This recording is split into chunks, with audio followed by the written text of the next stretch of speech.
کوئی بھی کالج مل جائے, کوئی بھی یونیورسٹی مل جائے, کوئی بھی مدرسہ مل جائے, تمہارا ٹارگٹ یہ ہونا چاہیے وہ علم مجھے ملے جو مجھے میرے رب کی پہچان دلائے, مجھے میرے رب کی پہچان دلائے. اور جب اللہ رب العزت کے نام سے کوئی شروع کرتا ہے میرے عزیزوں, بڑے بڑے انقلابات آتے ہیں, بڑے بڑے انقلابات آتے ہیں. یہ آج دنیا چھپا چھپا کر رکھ رہی ہے. ہمارے دامن میں علماء کی کمی نہیں رہی اسلام میں کبھی, یہ تو جاہل آج ہوئی ہماری قوم, ورنہ دنیا کو کیا نہیں دیا ہے علماء اسلام نے. آپ کو پتا ہے یہ سب جو اٹھائے ہوئے کیمرے ہیں یہ کس کی دین ہے؟ سب سے پہلے ابن الحیثم نے یہ کیمرے کی ایجاد کی تھی اور اس کی تھیوری بھی بنائی تھی اپنی آنکھوں کے لینس سے. دنیا کو اڑنے کا طریقہ دینے والا عباس بن فراس سب سے پہلے پلین بننے سے بھی پہلے اڑ کر کے ایک مینارے سے پیراشوٹ کا تصور دینے والا, ایکس رے کا تصور دینے والا عالم اسلام ہے. خوارزمی نے گھڑی کا تصور دیا ہے. الجبرا اسلامی علماء نے تمہارے سامنے رکھا ہے. آج جو یہ ہند سے لکھے جاتے ہیں 1 2 3 یہ عادات کہاں سے آئے؟ اسلامی علماء نے اس کو ایجاد کی. ایجادات کی ایک لمبی فہرست ہے. آج بھی کیلیفورنیا یونیورسٹی کے اندر, امریکہ کے اندر طب میں, میڈیکل میں اور بچوں کی سرجری پر جو لکھی گئی سب سے پہلی کتاب ابو علی سینا کی ہے. القانون آج بھی رکھی ہوئی ہے. پوری دنیا کو سرجری سکھانے والے, پوری دنیا کو میڈیکل لائن میں لانے والے اسلامی علماء ہیں. بچوں کے امراض پر سب سے پہلی لکھی جانے والی کتاب علماء اسلام کی ہے. کون سا میدان ہے جس میں میرے نبی کے غلاموں نے بازی نہیں ماری ہے؟ سب جگہ ہے. بس بات آ کر کے یہاں رکتی ہے جس کو اقبال نے کیا سچے الفاظ میں کہا ہے, ان کے جو ہم غلام تھے خلق کے پیشوا رہے. اللہ فرماتا ہے ان الذین قالوا ربنا اللہ ثم استقاموا, بے شک وہ لوگ جنہوں نے یہ کہا ہمارا رب اللہ ہے پھر اس پر جمے رہ گئے, تتنزل علیہم الملائکہ, ان پر پھر فرشتے اتارے جاتے ہیں, فرشتے اتارے جاتے ہیں. میرے عزیزوں, یہاں بڑی بڑی باتیں کہنے کے لیے میں نہیں کھڑا, بس اتنی بات کہوں گا کہ حالات کے تناظر میں جو آج تمہارے لیے سب سے بڑے چیلنجز ہیں اس میں تمہیں کھڑے اترنے کی ضرورت ہے. تم صرف اپنے محلے کے نمائندے نہیں ہو. یہ جو سروں پر ٹوپیاں اور داڑیاں ہیں تمہارے چہروں پر, تم کسی مسجد کے ہی مصلی نہیں ہو, بلکہ پوری کائنات میں اللہ نے تمہیں خیر امت بنایا ہے. سب انسانوں کے لیے تم رہبر ہو, رہنما ہو. تمہارے اخلاق ہر کوئی آج دیکھ رہا ہے. تم ایمبیسیڈر ہو کس کے؟ رسول پاک کے. تم ترجمان ہو اخلاق رسول کے. اگر آج تم نہیں اٹھو گے اور یہ اخلاق نہیں دکھاؤ گے تو اس سے صرف تمہارے گھر کا نہیں, پورے دین اسلام کا, آگے آنے والی نسلوں کا بہت بڑا خسارہ ہے, بہت بڑا نقصان ہے. نوجوانوں سے میں بار بار یہ اپیل کرتا آیا ہوں, اے نوجوانوں اٹھو, اٹھو, وہ گھر نہ حشر نہ ہوگا پھر کبھی, دوڑوں کے زمانہ چال اپنی چل گیا ہے, اور دہر میں اس میں محمد سے اجالا کر دو, قوت عشق سے ہر پست کو بالا کر دو. آج تمہارے صرف کھڑے ہونے کی دیر ہے. کس چیز کے لیے کھڑے ہونے کی دیر ہے؟ جب میں ایسی باتیں کرتا ہوں تو ہمارے جو رشتہ دار قلم کاپی لے کر بیٹھے ان کو لگتا ہے یہ جنگ کے لیے بلا رہے ہیں, ابھی تلوار بھالے نیزے کی بات کر رہے ہیں. میرے عزیزوں, تمہارے لیے سب سے بڑا ہتھیار عشق مصطفیٰ ہے, عشق رسول ہے, محبت مصطفیٰ ہے. اور جب وہ کسی کے اندر آ جاتا ہے تو پھر اس کے اخلاق سے وہ نظر بھی آتا ہے, اس کے اخلاق سے وہ نظر آتا ہے. جاہل عاشق رسول نہیں بن سکتا. عاشق رسول علم کی طرف بڑھتا ہے. جاہل اور ایسا بدعقیدہ جو دعویٰ کرتا ہو حضور کے غلام ہونے کا, اگر اس کی زبان میں سچائی نہیں ہے تو وہ عاشق رسول ہے ہی نہیں. اللہ کے نبی صلی اللہ تعالی علیہ وسلم نے فرمایا, میرے غلاموں میں سے جتنے ہیں اگر کوئی منافق ہو تو منافق کے اندر 2 عادتیں جمع نہیں ہو سکتی. حضور پاک صلی اللہ علیہ وسلم فرماتے ہیں دو عادتیں منافق کے اندر نہیں آ سکتی. وہ کون سی دو عادتیں؟ اچھے اخلاق. یہ اچھے اخلاق، یہ صرف ہنس کر کے ملنا اس کو اچھے اخلاق نہیں کہتے، وہ بہت لمبی اس کی ایک تشریح ہے. اچھے اخلاق منافق کے اندر نہیں آ سکتے. اور دوسری چیز، اللہ پر توکل اور رسول کی ہر بات پر یقین، یہ منافق کے اندر نہیں آ سکتی. میں آپ سے پوچھتا ہوں، اللہ رب العزت کی ہر بات پر آپ کو یقین ہے؟ رسول پاک کے ہر فرمان پر یقین ہے؟ بے شک بے شک. اگر یقین ہے تو یہ زبان سے بولنے کی بات کیا ہے؟ پھر تمہارا عمل کہاں ہے؟ اسی لیے سیدنا ابو بکر شبلی رحمۃ اللہ تعالی علیہ سلسلہ قادریہ کے بڑے بزرگ ہیں، غوث پاک کے دادا پیروں میں آتے ہیں. آپ کہتے ہیں میری زندگی کا سب سے کٹھن سوال، سب سے مشکل سوال یہ ہے، اگر کسی نے مجھ سے پوچھ لیا کیا تم حضور پاک صلی اللہ علیہ وسلم سے محبت کرتے ہو؟ وہ کہتے ہیں میرے لیے سب سے کٹھن سوال ہے. ابھی میں پوچھوں تو سب ہاتھ بھی اٹھائیں گے، سب اٹھا دیں گے. حضور پاک صلی اللہ علیہ وسلم سے محبت ہے، یعنی سب چلا کے بولیں گے ہے. لیکن حضرت ابو بکر شبلی کہتے ہیں یہ میرے لیے اس کا جواب سب سے مشکل ہے. کہا اس میں کیا مشکل ہے؟ آپ فرماتے ہیں اگر نہ کہہ دیا تو ایمان چلا جائے گا، اگر نہ کہہ دیا تو ایمان چلا جائے گا، اور اگر ہاں کہوں تو میرے اعمال اس کے مطابق نہیں، جھوٹا پڑ جاتا ہوں، دل ملامت کرے گا. زبان سے تو رسول پاک کی محبت کی بات کرتا ہے، کہاں ہے تیرے عمل؟ عزیزان گرامی وقار، یہ دو عادتیں میرے آقا فرماتے ہیں منافق کے اندر نہیں آ سکتی. اچھے اخلاق اور اللہ اس کے رسول پر یقین کامل.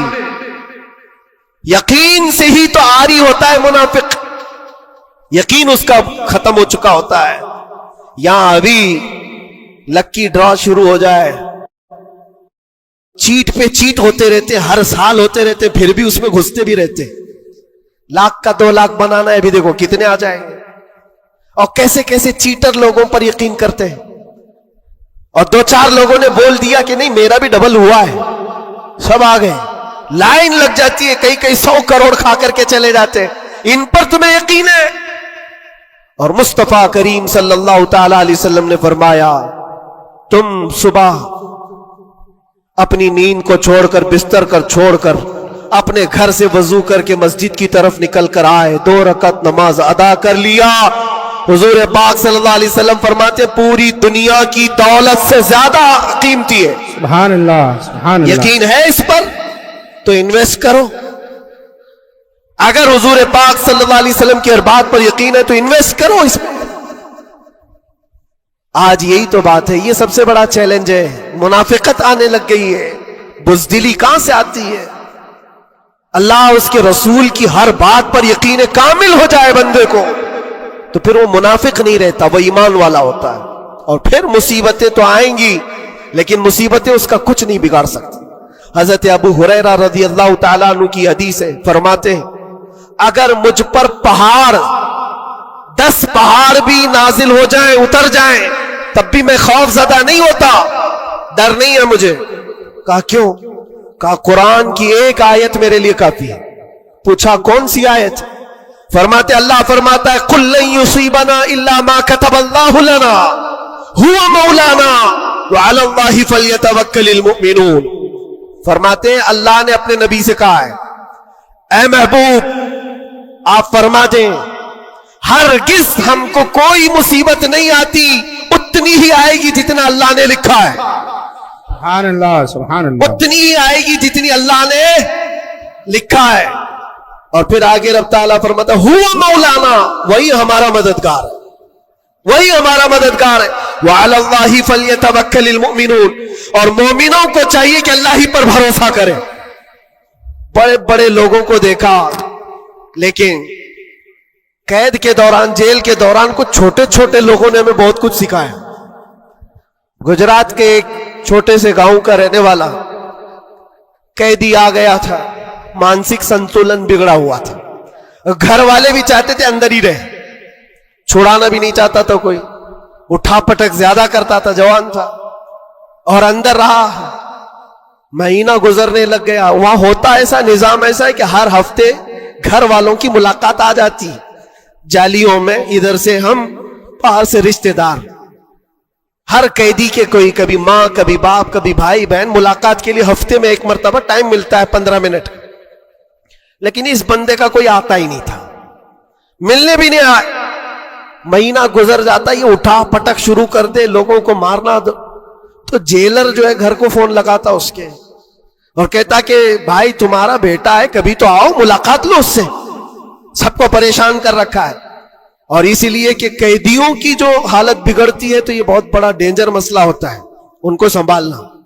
باہر آپ ادھر ادھر ہوئے تو اندر ڈالیں گے, اندر ہی بگڑا تو پھر کون سا اندر, وہ لاسٹ منزل ہے. اور اسی لیے وہاں جانے کے بعد ڈر بھی نکلتا ہے لوگوں کا, اس کے بعد کہاں جانا ہے, اب سیدھے جنت ہے. آپ سنیں اس بات کو. اس کا باپ آیا اور کہا کہ بیٹا تھوڑے دن ہو گئے. اس نے پوچھا کب چھڑاؤ گے مجھے, بیل کب ہوگی؟ چھوٹے سے کیس تھے. کہا اس منڈے کو جو ہے تمہاری بیل رکھ دوں گا, چھڑ جاؤ گے, اس منڈے کو نکل جاؤ گے. وہ آیا, سب بیٹھے ہوئے تھے, خوشی سے اعلان کرتا منڈے کو میں چلا جاؤں گا, منڈے کو چھوڑ جاؤں گا. منڈے آیا, ٹیوزڈے آیا, وینسڈے آیا, پھر ہفتہ 2 ہفتے اس کا باپ آیا ہی نہیں. مہینہ گزر رہا ہے, پھر یہ اٹھا پٹک شروع کرے. پھر فون کر کے اس کے باپ کو بلایا, آؤ ملاقات لو. باپ آیا, پھر پوچھا کب ہوگا ابا؟ کہا میں تھوڑا سا کام میں بزی تھا, اس منڈے تو تیرا ہو جائے گا, اس منڈے کو ہو جائے گا. یہ آتا اور کہتا پھر بیچارہ وہاں تو ایسے ہی ہے, سب تنکے کے سہارے پہ ہی رہتے ہیں. وکیل بولتا ہے اس ڈیٹ میں ہوگا, ہاں ٹھیک ہے, اس کے علاوہ کرے کیا؟ تو وہ سب سے کہتا ہے اس منڈے کو پکا ہے. وہ بھی گیا منڈے. پھر 1 مہینہ گزرا, یہ 6 مہینے اس کا باپ ہر منڈے کو ہی بولتا تھا بار بار آئے, توجہ چاہتا ہوں. اور حالت ایسی ہو گئی 6 مہینے کے بعد وہ باپ سے مل کر کے اندر آ رہا ہے, سارے قیدی خود ہی بولنے لگے اس منڈے کو ہے نا تیرا. اس کے بولنے سے پہلے ہی کہتے اس منڈے کو بیل ہے نا تمہاری, ضمانت ہونے والی ہے. اس کو ہرٹ ہو گیا, تکلیف ہو گئی. جب دل پر کسی کے چوٹ لگتی ہے تو ٹوٹے ہوئے دلوں کی بہت جلدی سنی بھی جاتی ہے. اس نے جھلا کر کے کہا تھا, گالی دے کر کے کہا تھا, کرمنل تھا, گالی دے کر کے کہا تھا سب کو, تم لوگ میرا مذاق اڑا رہے ہو, میرے باپ کی وجہ سے یا جیلر کی وجہ سے میں اندر نہیں ہوں. میرا خدا اتنے دن کا لکھا ہے, اور جس دن لکھے گا تم سب دیکھتے رہو گے, میں چلا جاؤں گا. کیا بات ہے, واہ واہ. ہم نے سوچا یہ کہاں سے اتنا بڑا ایمان آیا. اور اتفاق سے سنیچر کے دن وہ اپنے باپ سے مل کر کے آیا تھا, اس کو چڑھایا گیا تھا اور وہ بپھر کر کے اس طرح کی بات کیا تھا. اور منڈے کے دن اس کا باپ ضمانت کا بیڑا لے کر آ ہی گیا, اور وہ ہنستے خوشی سے جا رہا تھا اور کہا میں نہیں کہہ رہا تھا, میرا خدا جب تک لکھا ہوا ہے تب تک میں یہاں رہوں گا, کسی کے باپ کی طاقت نہیں ہمیں اندر رکھنے کی.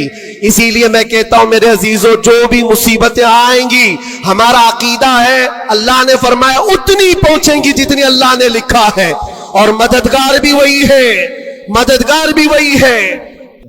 اگر میں آپ سے کہوں آج 1000 بار سبحان اللہ پڑھو, 1000 بار الحمدللہ, آپ کہیں گے بہت لمبا ہو جائے گا.